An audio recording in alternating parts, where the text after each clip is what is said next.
Good evening and welcome to episode 101 of the Private Property Podcast. I'm your host, Zama. It is quite a big one. I mean, yesterday we were celebrating our 100th episode.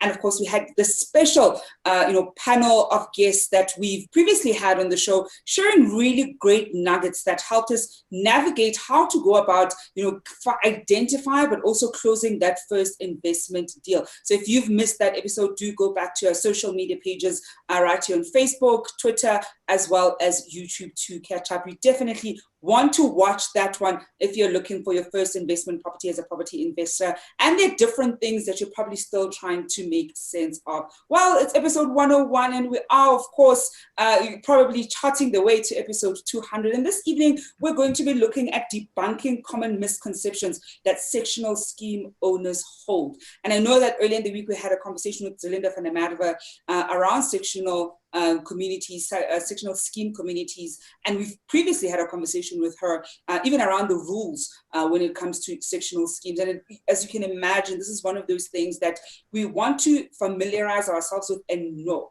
More often than not, people have found themselves in incredibly difficult positions because they didn't have a proper understanding of the community scheme that they're in. So you really want to get a sense of the community scheme that you're in and how it's going to affect you living in that particular property. And to better and help us understand what these misconceptions are and to debunk them, I'm joined this evening by somebody who's not a stranger. We've had him before here on the Private Property Podcast, and that is Ebo Quagraine, who is a real estate principal at properties.com. Ebo, good evening. Thank you so much for joining us this evening. Great evening, Zama, and it's always a pleasure to be on your show.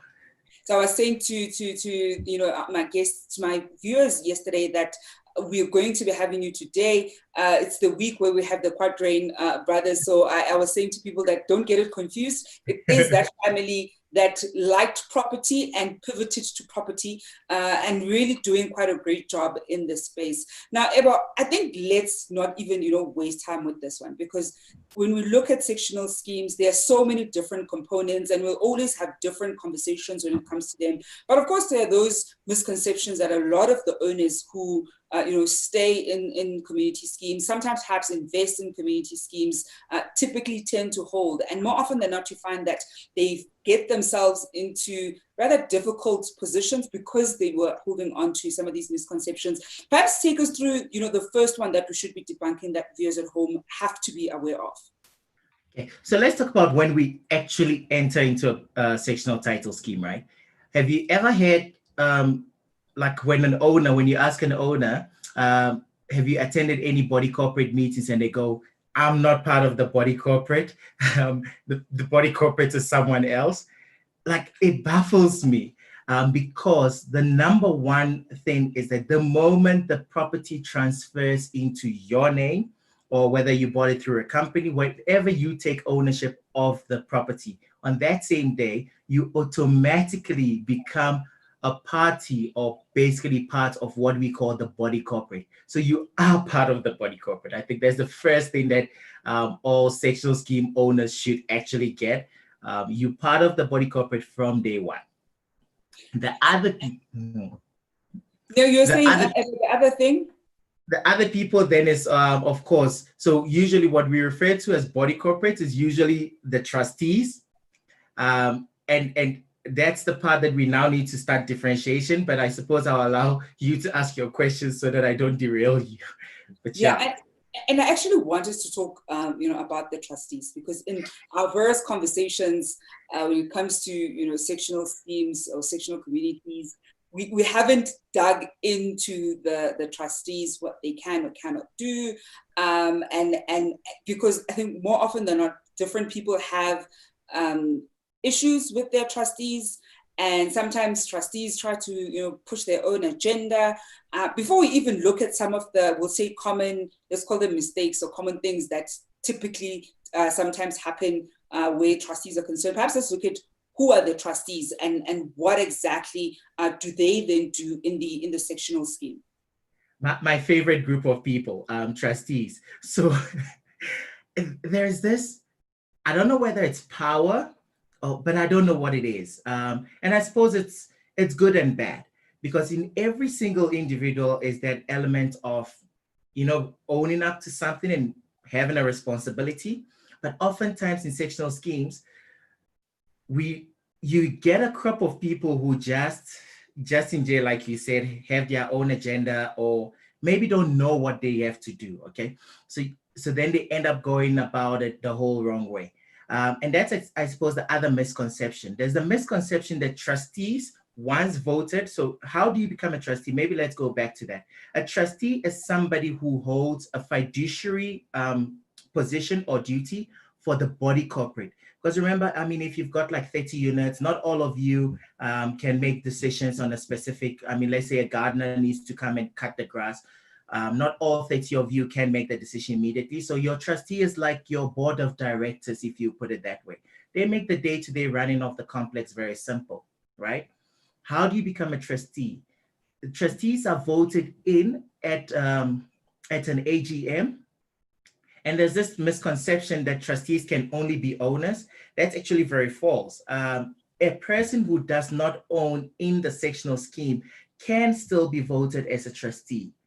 And that's one thing that most sectional scheme owners don't know. Because remember, most of us, we buy our properties through a bond, right?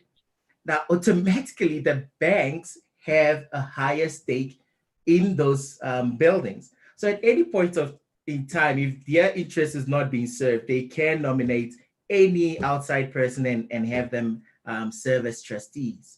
Aside that, even the owners can nominate a person who's not owning a unit, as long as they're very influential and I mean knowledgeable in terms of how to run things, and they can become trustees. And their duties mainly to help with the running of the body corporate affairs. But the other misconception will come, and that is, how they end up feeling that sense of ownership. And can I move on? Yeah, no, definitely. Okay. So a great misconception. People go, we now trustees, we in charge, right? We in power, and we can have our meetings and nobody needs to know.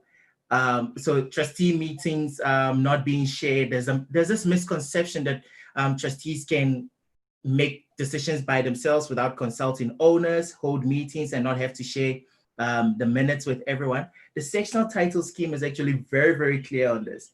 It says that trustees must announce all their meetings to all body corporate owners. All body corporate owners can attend the trustee meetings. The only difference, they cannot vote at the trustee meeting. So if there's a matter, let's say we all want to paint the complex red, we decided about that at the AGM, and at the trustee meeting, they say we want Mr. John to paint the bottom floor red. How many people want Mr. John and how many people want Madam Jane? And they're making a vote. The owners can't vote, but the owners can give an input and they can attend trustee meetings. And trustees are obliged to actually share the minutes with the body corporate. So there's a big misconception, especially among trustees of sectional schemes, that owners must not know anything about what we do. If you are in a body corporate like that, do give us a call. We'll basically help them move into gear, because they're supposed to share the information with you. And I think, when we actually look at sectional schemes, and we're even saying this with the conversation with Celinda, is the reality is there are certainly a lot of us aren't used to staying in sectional schemes or in sectional communities or those kinds of communities, regardless of whether it's HOA or their body corporates or whatever the structure essentially is. And because we're not used to that kind of living, perhaps we grew up, whether it's in townships or even in urban areas, but it is freehold housing that's not in a particular community. All these various things that keep coming up, we're not particularly aware of them. And they typically tend to find us further down the line. Sometimes you end up having a conversation with a friend who lives in a sectional scheme that works completely different, because there's a different structure to what you are. And you want to now compare, apples and oranges, and which is something, of course, that you cannot, do. You almost have to understand the scheme that you are staying in and how that particular scheme essentially works. Perhaps then take us through another, common misconception, because as I can imagine, if I even reflect on my own journey with interacting with community schemes, it is quite a new, or certainly back then it was a new thing. And it does come out of nowhere. There's suddenly all these rules, you're getting sent all these things. I think for me, it even took a while to accept living with people. It's such a weird thing to live in a yard with people when you haven't done that for most of your life. So I think, and then it becomes easier, of course, to have those misconceptions about what you can or cannot do, because the way that you've been living in your property that wasn't part of any community was fundamentally different. So take it on from here, right? You know how, because we are used to living by ourselves and stuff, we sort of get into sectional schemes by mistake or by chance, right? And oftentimes we find managing agents, for example, in place. And you wouldn't believe how many sectional scheme owners actually have, instead of having an employer-employee relationship with their managing agents, it's actually the reverse, where they are more like the servants of the managing agents as opposed to the managing agents being their servant. And that irks us. Actually, that was one of the main reasons why we pushed properties.com to go into sectional scheme management, because it baffled us to see the blatant, how do you use this word? Like when, I'm supposed to serve. The dynamic essentially flipped. And I think, the power dynamic flipped, and part of it flipping though, Ebo, and it's a minor defense, or maybe not even defense, but it's a characterization. It's that because a lot of the owners just bought their property, and then you realize that, so when you buy a property in this particular scheme, you also, as members who live there, are supposed to essentially say how it should be run. You elect people. When you elect those people, this is somebody who is probably into finance, an accountant, an engineer, a nurse, a doctor, a teacher. They don't know about how to run, a complex, and they certainly don't even know about what to look out for. And so it's very easy for those kinds of relationships, for the power dynamic to very easily flip. And it can be quite frustrating, because I think there have been a few managing companies, and sometimes it's not the company's entirety, it's the portfolio manager that you're essentially dealing with, and their team that would act like that. So I'm not even going to try and paint people with like one brushstroke. So true. Yeah, it definitely does vary. Yeah. So now you know how within that context, right? There's also this thing of, now that we there, right? We own this place, we in it. We know that the trustees are supposed to make decisions. We know they're supposed to share with us. There's now that issue around our property. So there's this great misconception when people come in saying that I have bought my unit and everything that has to do with my unit is my problem, right? But then everything that has to do with the outside is body corporate affairs, and therefore that's what we pay levies for. Now, people forget, or people have a warped sense when it comes to exclusive use areas. So you'd find that there are certain sectional schemes where, for example, you've got exclusive use over the garden, and then when you're told that actually you must maintain the garden, then there is a fight. Or actually somebody wants to put awnings on his balcony, and they forget that you may have exclusive use over that place, but still there is certain rules governing that exclusive use. So it's very, very important when you get into a sectional scheme that before anything you ask for the SG diagram, so that you know which part constitutes my unit or my section, and by section I mean extension to your common property access, right? And also, what is the rules governing what can I do? Can I put an awnings? Can I put blinds? It's simple things like this. I know in some of the places we manage, before we got there would be like, you can't even put a certain chair within your balcony if it's not approved by the estate manager and stuff like that. So it's very important that you get into reading those rules, because clearly a big misconception out there that it's mine, I can do whatever I want with it. And you know, as you're saying that, Ebo, I urge viewers at home to go to the conversation that we had with Linda van der Merwe around the body corporate rules, or rather sectional scheme rules, whether they are, you know, reasonable or ridiculous, because that was a very insightful conversation that certainly made us better understand the reasoning behind some of the rules and how you can go about maybe affecting change if you want to see some of the rules, you know, changing, because sometimes that may be something that perhaps you want to make sure happens, and understanding what the processes essentially are. So do go back to that episode that we had with Zelinda and make sure that you familiarize yourself with navigating the rules when it comes to living in a community scheme. We're going to go for a quick break, and after the break, I want to definitely hear from you. If you just started living in a community scheme, or the moment that you started living in a community scheme, what were some of the, we'll say, misconceptions that you had to let go of as you learned how things were essentially done in that particular community scheme?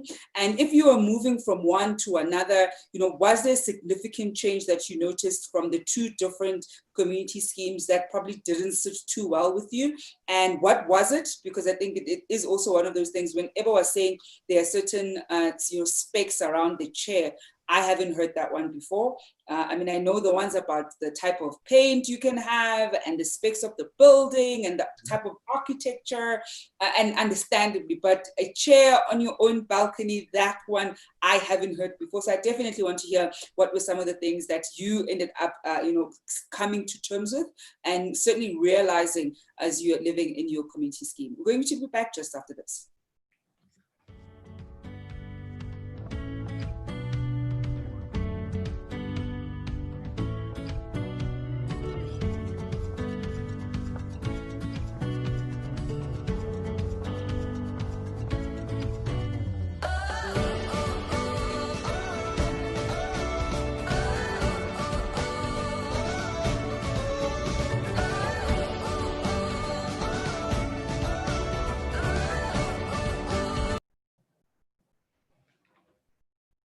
Welcome back to episode 101 of the Private Property Podcast. I'm your host, Zama Khumalo. I am this evening joined by Ebo Quagraine, who's a real estate principal at properties.com.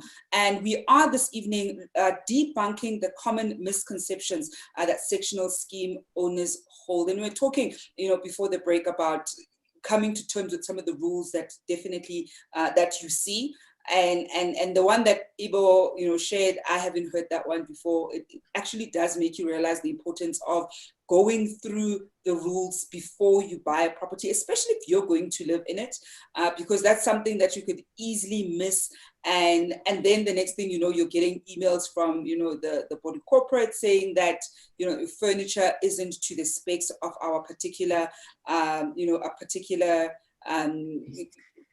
community scheme. We're of course taking your questions and comments at home. I see we're getting comments from one of our viewers, Martha Shingange, who also won herself a copy of the property guide, saying that she's still recovering from the hangover of last night's celebrations. Thank you very much there, Martha. Of course, she is referring to the 100th episode celebration that we are having yesterday. And if you missed that one, then do go back and catch up on yesterday's episode. It was quite a festive one where we gave away 5,000 Rand cash prize and also got to give away 10 copies of the property guide. And of course, the property guide is a really comprehensive book if you're a first-time home buyer, if you're a tenant, an investor, or if you are an owner builder. That really is a guide that you want to be able to tap into, that has various sections, various chapters that deal with different stages of your property journey. And if you want to get your hands on this property guide, you can go to www.thepropertyguide.co.za, and it's going for a limited 150 rands. So make sure that you get your hands on this one. And of course, remember to send us more, topics of what you probably even want us to unpack on this one. I see Bongs Sabakwena is also saying that wish to be a flower on the wall in the meeting. Someone is now educated, they are in trouble. And that's a big one, right? Because I think he's referring to how you didn't know that as members of the sectional scheme, you're still able to be an active participant in the meeting as the trustees are meeting. You won't have a vote, but you certainly can be in the meeting. I think that's something that a lot of us, very likely didn't know. Yep. So a friend of mine was saying that oftentimes it's what we didn't know we know, right? That sort of makes all the shift, because oftentimes, I don't know, it's fine. But now, once you know, you have to be sort of make a decision on it. And yeah, so I suppose now that people are educated, the meetings will be more interesting, I suppose. Yeah.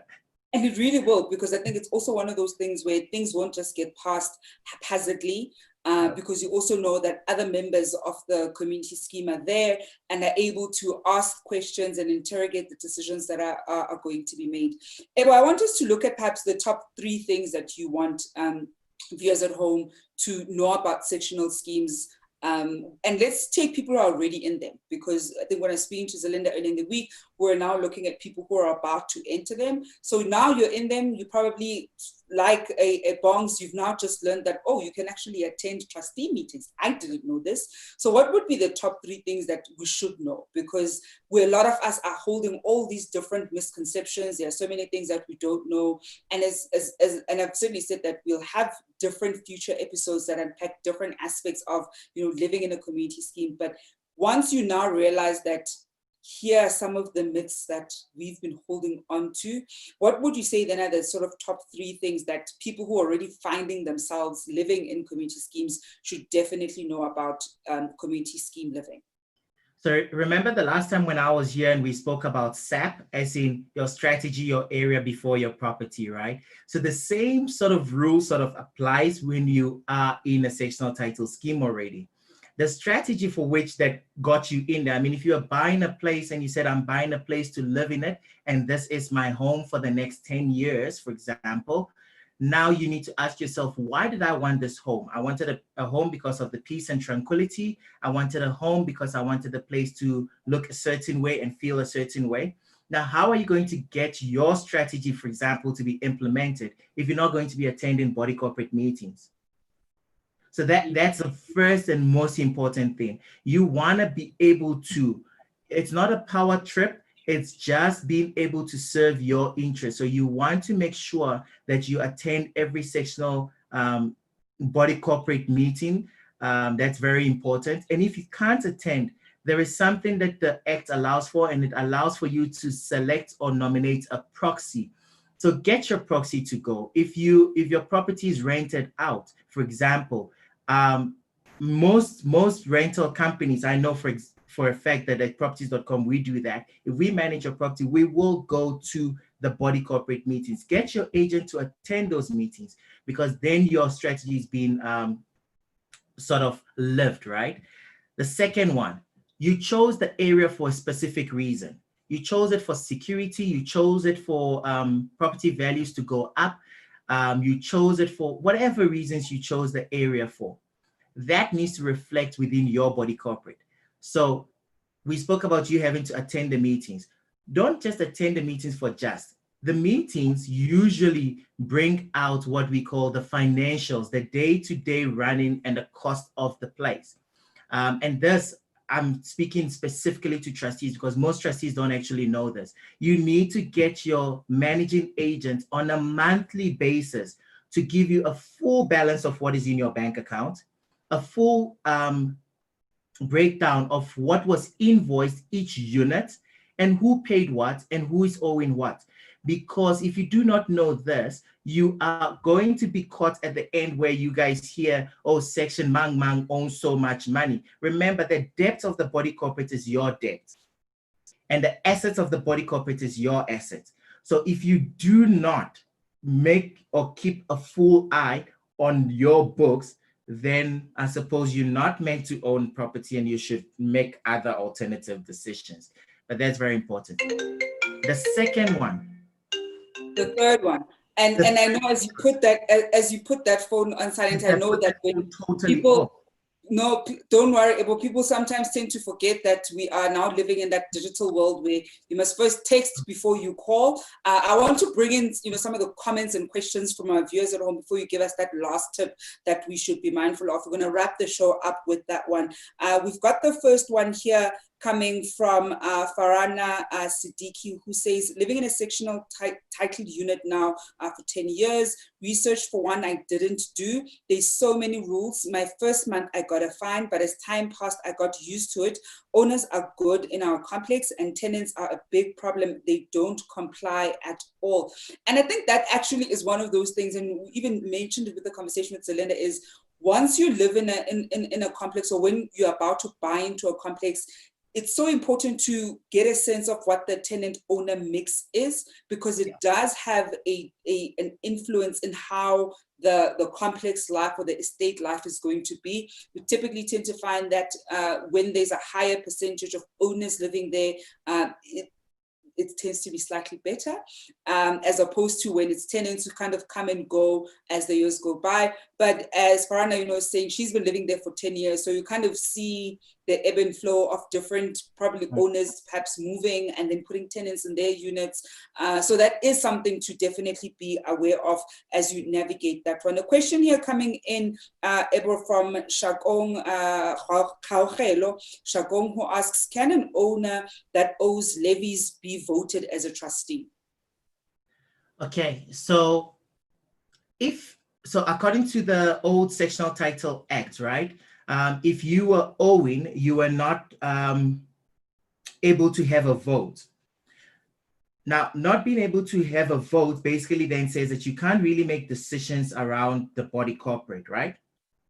So in the same way, in the new Sectional Title Scheme Management Act, it's still there.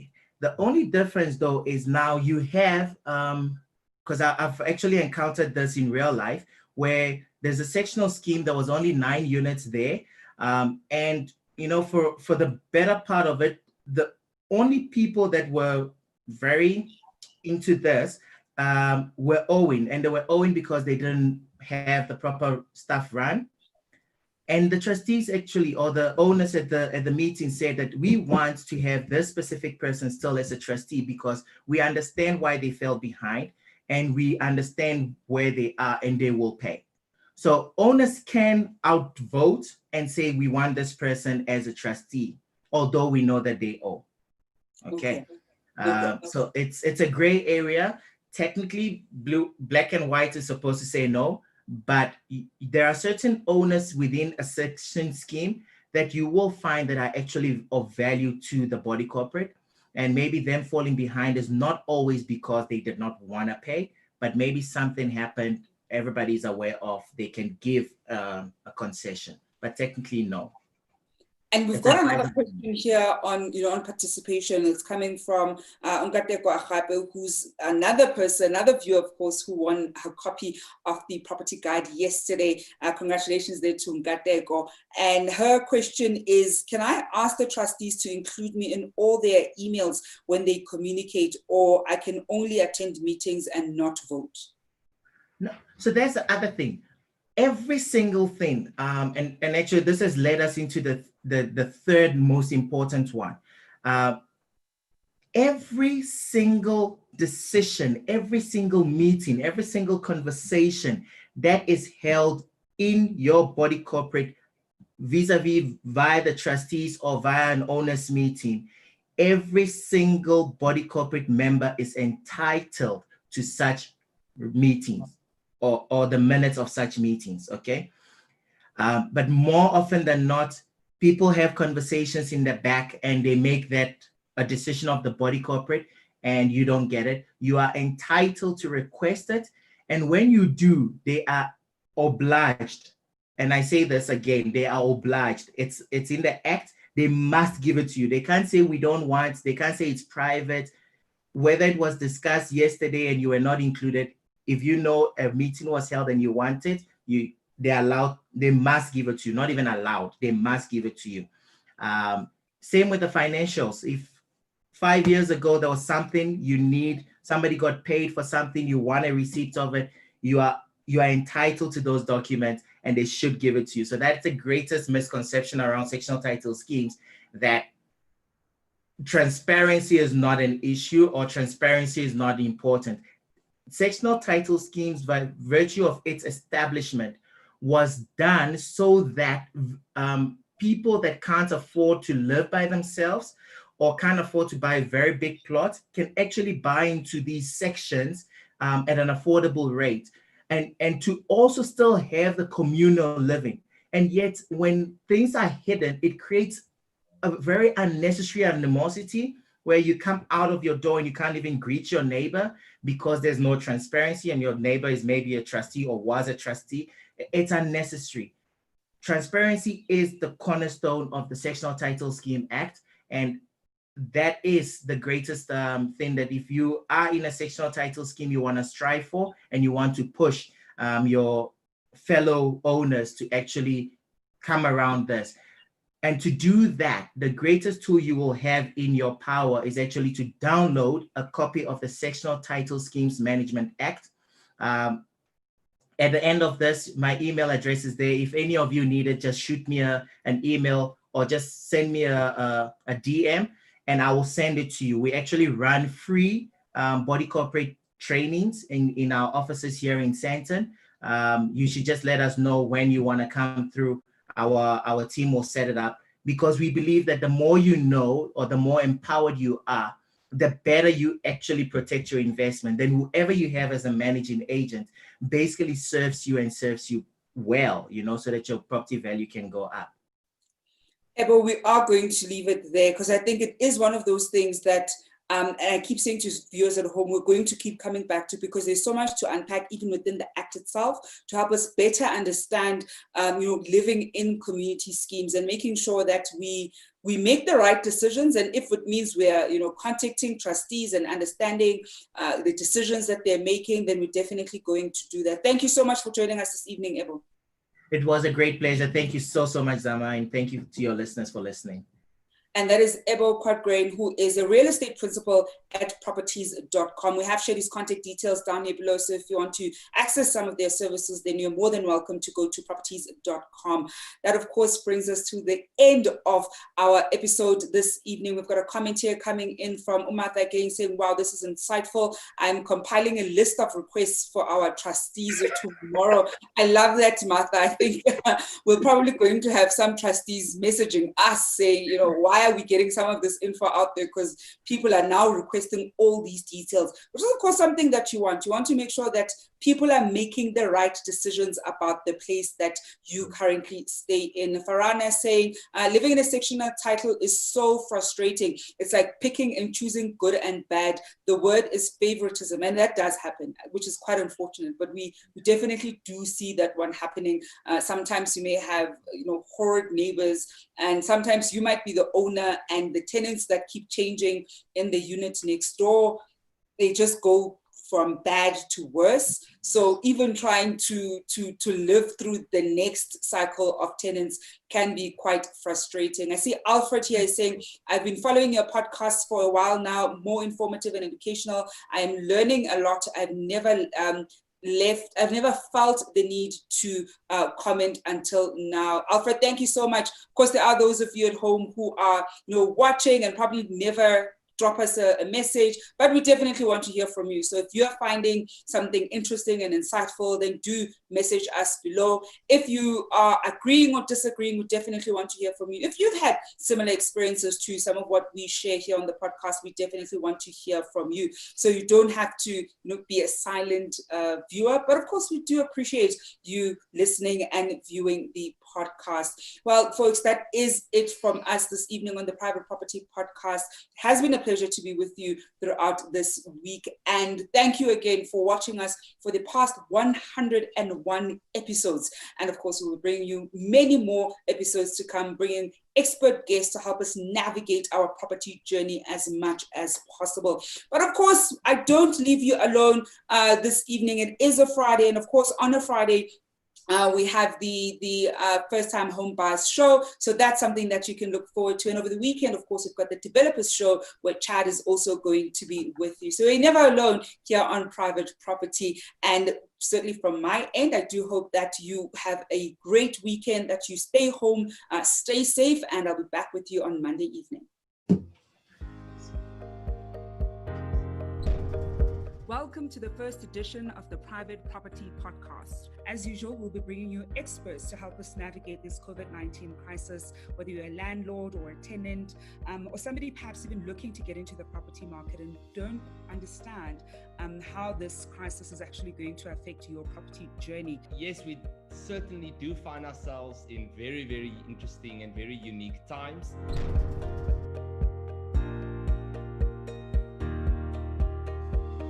So what I found in my experience that in terms of buying repossessed property, I've had a lot of my wins because of easy sales. So you want to have good credit on your credit profile.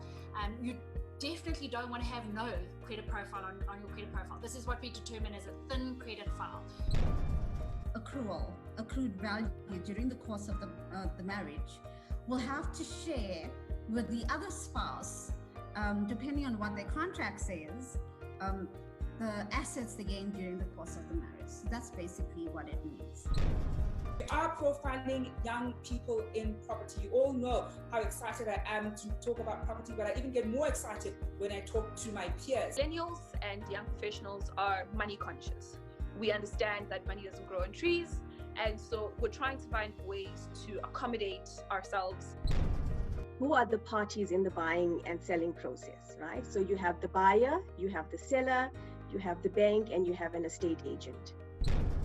Good evening and welcome to episode 66 of the Private Property Podcast. Probably top of the list when you're sourcing a new tenant is that word of a credit check. Very, very, very important. That's your starting point. You want to create a savings buffer for you to be able to look at investments that are longer term. You know, those contracts, those offer to purchase have been drafted by legion of lawyers, and I can make fun of lawyers because my wife is a lawyer, okay? So. Welcome to episode 80 of the Private Property Podcast. Out of everything we've discussed tonight, I think your managing agent is critical because they're the custodian of the relationship. They're the ones that are managing the affair. We are there to analyze a market and to look at the behavior of buyers and sellers in the market. Be able to market yourself because in essence, real estate and as an agent, it is you that we first buy before we buy the company that you're with.